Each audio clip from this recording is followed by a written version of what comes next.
Ang tagal ko nang gustong pumunta dito eh. Ang ganda kasi ng visual, di ba? O ayan, puwet pa lang yan na, pero nakakamangha na. Paano pa kaya ang harap? Lol. At humarap na nga. Ang laki. Lol. So I decided long ago that never to walk in anyone's shadow or kimanta. Kaya di na ako nagpatumpik-tumpik at pinuntahan ko na nga siya kahapon. So bali ay, dumating yata ako mga 3 o'clock ng hapon. So ayan na siya. Bukod sa sobrang laki niya, halos wala na ibang ganap. Although marami namang pumupunta, may mga nagbibidyo-picture.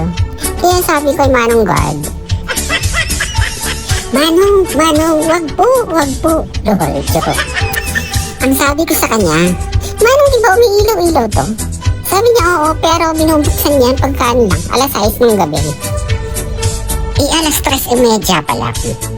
So kako, alas 6 pa bubuksan, ang tagal-tagal pa magkantay. Buti na lang, ang likod niyan ay mall. Obos Mall ang tawag. Pumunta muna ako doon, o diba? Ang ganda ng ano. Ang ganda ng bridge nila. Tapos itong parang ano yung kalansay na yan, paggabi umiilaw-ilaw yan. So mag-fast forward muna tayo. Saka na natin pag-usapan yung Obos Mall in my next video. So ngayon, babalik tayo ulit sa dito. Yung gabi na.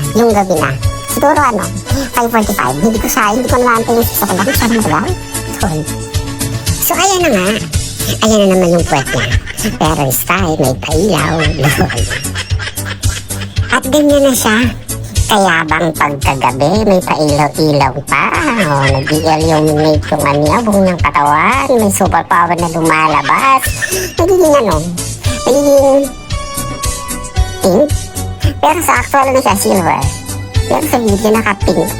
Mas maganda tingnan sa video kaya sa mismong personal. Kasi silver lang siya. Ewan ko ba bakit ganun. So, ganyan siya. Ang laki niya. Pero di gumagalaw. Parang Amerikano. Ang lalaki-laki. Charot. So, ayan lang.